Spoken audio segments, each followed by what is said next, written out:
My brother secretly live-streamed our family dinner. In the video, my mom joked about my useless degree while everyone laughed. I've been covering her bills for years, even while struggling myself. So I finally cut her off, and now she's furious.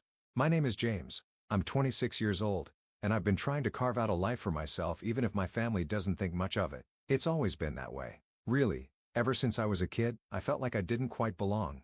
Not in the dramatic, I must be adopted way, but more like I was an outsider in my own home. I grew up in a family that valued practicality above all else. My parents, particularly my mom, believed that life had a simple formula: work hard, earn money, and don't waste time on things that don't directly lead to a stable career. My dad was a little more easygoing on the surface, but deep down, he had the same rigid mindset. And my older brother Mark took after them completely, maybe even more than they realized. Mark was always the golden child. He did everything right. Good grades, sports, a well-paying job straight out of college. He followed the blueprint my parents believed in, and they adored him for it. I, on the other hand, was the disappointment. Not because I was reckless or irresponsible.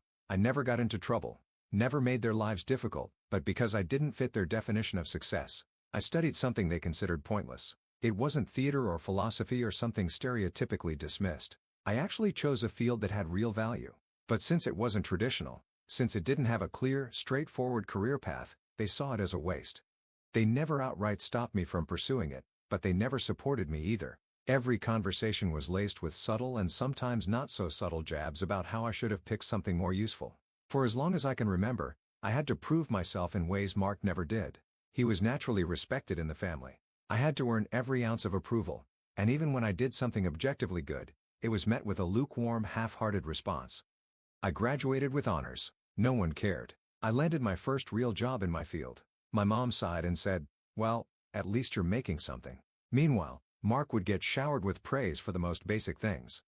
It wasn't just about careers. It was everything. At family gatherings, I was the one whose jokes fell flat, whose stories were interrupted, whose thoughts were dismissed as soon as Mark or my parents had something more interesting to say. I can't even count how many times I sat at the dinner table completely silent because I knew no one cared what I had to say. And yet, despite all of this, I stayed connected.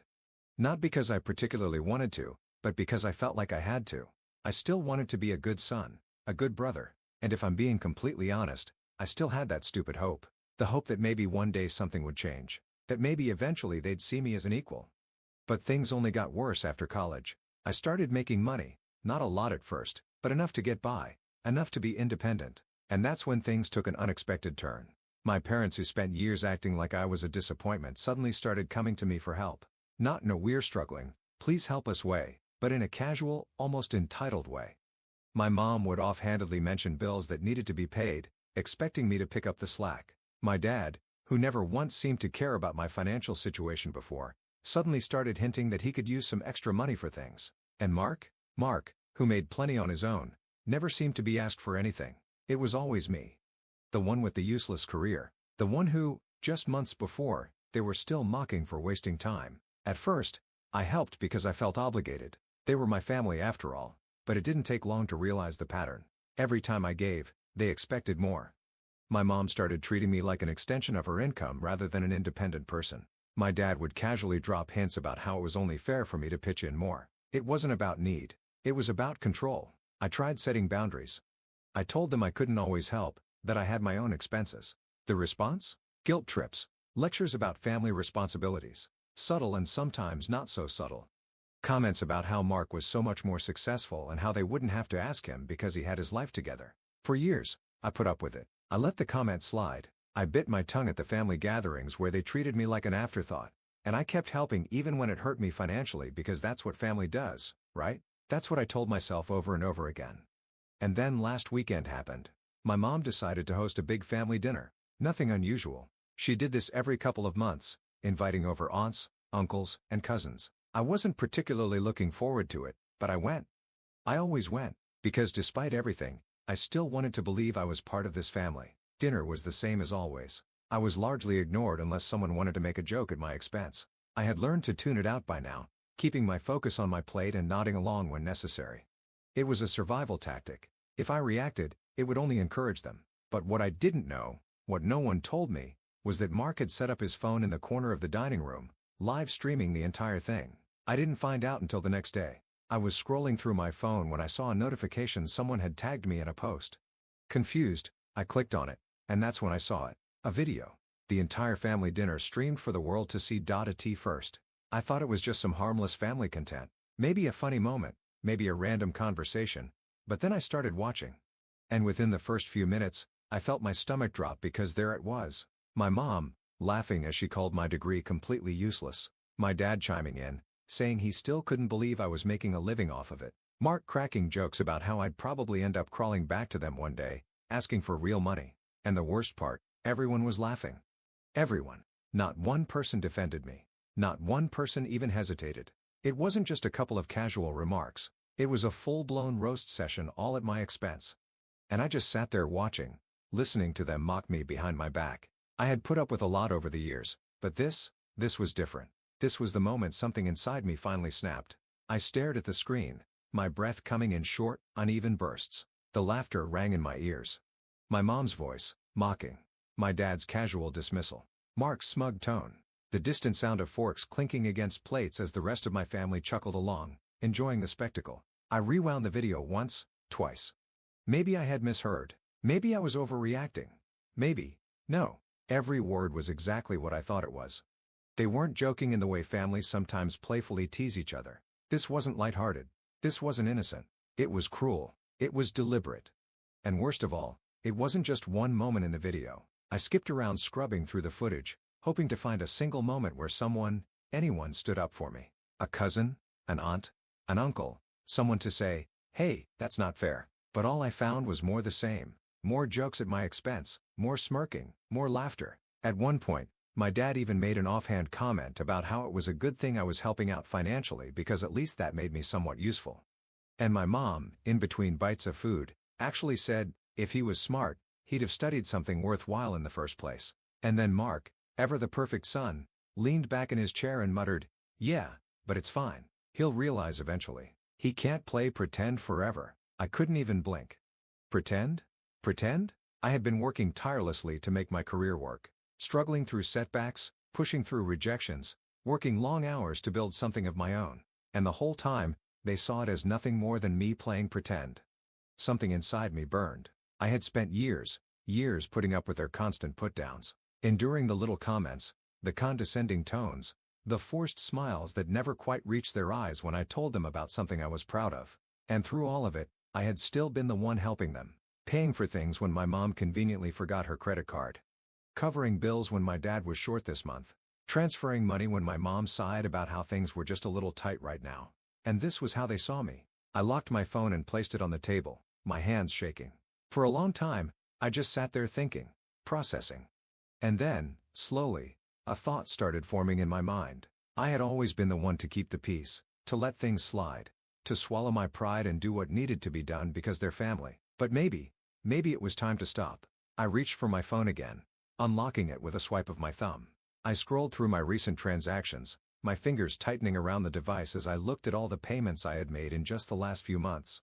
Rent money, grocery money, utility bills, little things here and there that weren't a big deal, but added up to thousands of dollars over time. Thousands. And not a single word of appreciation, not a single ounce of respect. I exhaled sharply, my mind racing. They expected me to keep playing my role, to keep nodding and smiling and handing over my hard-earned money while they mocked me behind my back. But they were about to learn something. I wasn't playing pretend, and I wasn't their safety net anymore. I took a deep breath, my thumb hovering over my mom's contact. Calling her first made the most sense. She was the one who always asked for money, the one who guilt-tripped me into giving more than I could afford, and I knew her well enough to predict how this would go. First, feigned innocence, then defensiveness, then a full-blown guilt trip about how I was overreacting and taking things too seriously. But this time, I wasn't going to let her manipulate me. I tapped the call button. It rang once, twice. Then she picked up. "James, what's wrong?" Straight to the point. No, hello. No pleasantries. Just immediate concern because she never got calls from me unless she needed something or I needed something. And since she hadn't asked for money in the last week, she probably assumed I was calling about a favor. I didn't waste time. I saw the video. There was a pause, a hesitation, a barely perceptible shift in her breathing. Then, in a carefully neutral tone, she asked, "What video?" I clenched my jaw. "The one Mark posted," The live stream of family dinner. Silence. Then, a little laugh. Forced, uneasy. Oh, that. Come on, James. It wasn't a big deal. Not a big deal. I leaned back in my chair, staring at the ceiling. So you knew about it? She exhaled, irritated now. Of course I knew. Mark was just having a little fun. He does those streams all the time, you know. His friends love them. I'm sure they do, I said flatly. Especially when the whole family spends the night making fun of me. Oh, James, she sighed, her voice taking on that patronizing tone that made my skin crawl. You're being dramatic. Nobody was making fun of you. I let out a short, humorless laugh. Really? So when Dad called my career embarrassing, that wasn't making fun of me? When Mark said I was playing pretend, that was what support? She made a dismissive noise. You're taking it too seriously. It was just dinner conversation. We joke around. You know that. Joke around. That's what they always said. Every cruel comment, every jab, every casual insult, just a joke. Just harmless fun. I pressed my fingers against my temple, trying to stay calm. You do realize people could see that, right? Everyone. Strangers. My friends. My colleagues. Another pause. Then, a much more careful, measured response. Did someone say something? There it was. She didn't care that they'd humiliated me. She only cared if it had consequences. I closed my eyes, gripping the phone tighter.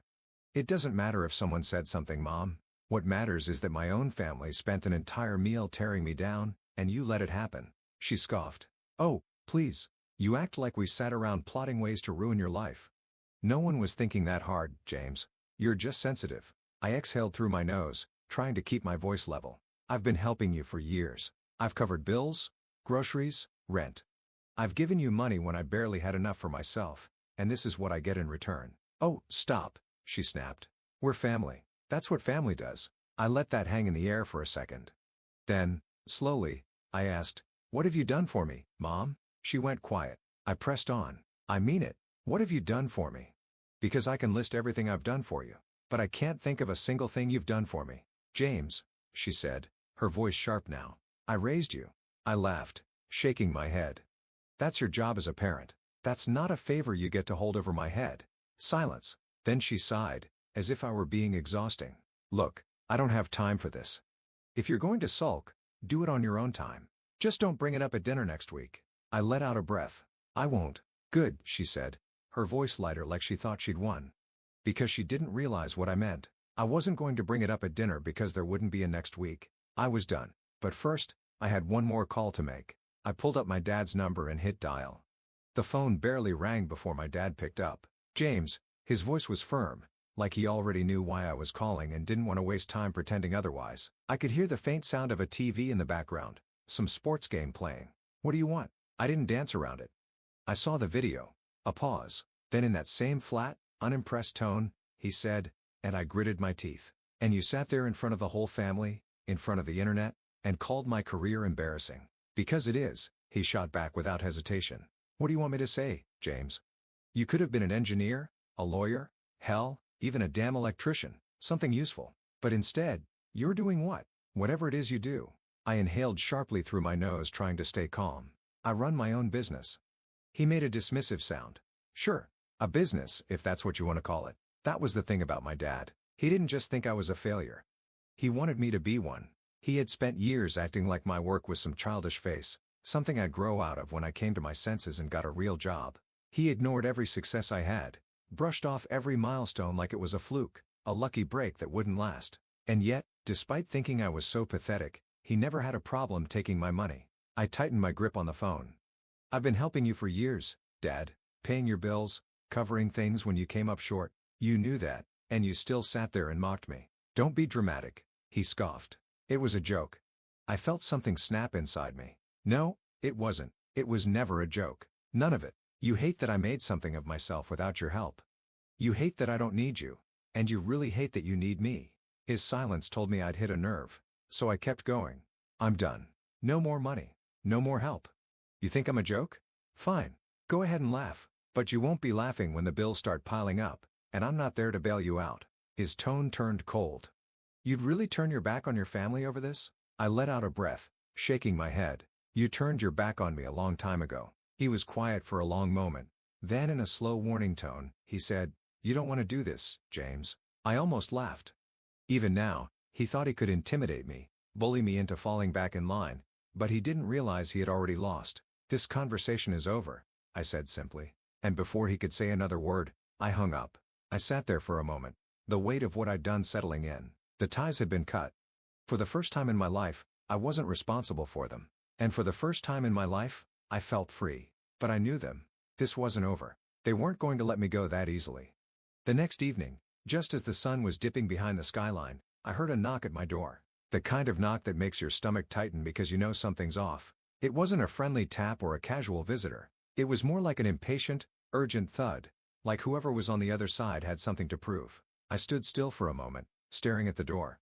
I already knew who it was. I didn't even need to check the peephole. I could feel the tension in the air, the anticipation building up like a storm. They weren't going to let this go. I could already picture their faces, the guilt-tripping, the anger.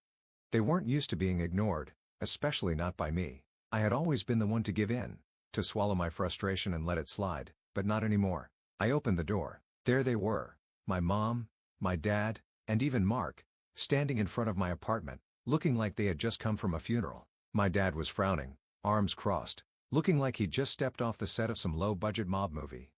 My mom was trying to look casual, but I could see the tightness in her posture, the way her fingers twitched at her side. And Mark, he was just there, standing in the back, arms crossed too, trying to look tough, but clearly uncomfortable with the situation. "James," my dad started, his voice dripping with false calm. "Can we talk?" I didn't even try to hide the irritation in my voice. "What do you want?" Mom stepped forward, her expression softer than my dad's. "We came here because we need to clear things up. This has gone too far." I raised an eyebrow. "Really? You want to clear things up after that video? After years of pretending like you don't rely on me? That I'm some kind of embarrassment to you?" "We didn't mean it like that," she said, holding up her hands, her voice all saccharine sweetness. "It was just a joke, honey. You're taking this way too seriously. You're overreacting." I clenched my fists at my sides. "Overreacting? No. I'm done. For years, I've been paying for your bills, making sure you're comfortable, and you're still mocking me, mocking my career, my life. And when I finally stand up for myself, you come knocking at my door like nothing happened." My dad cut in, his voice growing louder now with a touch of that familiar venom. "You're acting like we're the problem here. Maybe you're the one who's got it all wrong. Maybe it's you who needs to grow up and stop being so sensitive about everything." I could feel my heart rate pick up. "You really don't get it, do you? For once in my life, I'm not going to let you walk all over me. I've been carrying you, and I'm done." Mark, who had stayed mostly silent up until now, chimed in, his tone snide and mocking. "Oh, come on, James. Are you really going to act like you're some kind of hero? You're just trying to play the victim because we're calling you out." My blood boiled. The last few years, I've been the one saving their asses, working myself into the ground while they lived comfortably off my back. And now Mark, who barely even had a job, was lecturing me. "Don't talk to me, Mark," I snapped, stepping forward, the heat of anger rising in my chest. "You don't have the right to say a damn thing. You've been riding on my coattails since the day you turned 18, and now you've got the nerve to act like I'm the one in the wrong? You're all just mad because I'm no longer letting you treat me like a personal ATM." My dad's eyes hardened, the anger finally surfacing. "You're crossing a line, James. Do you really think you can just walk away from your family like this? You'll regret it. We've always been there for you, and now you think you can just cut us off."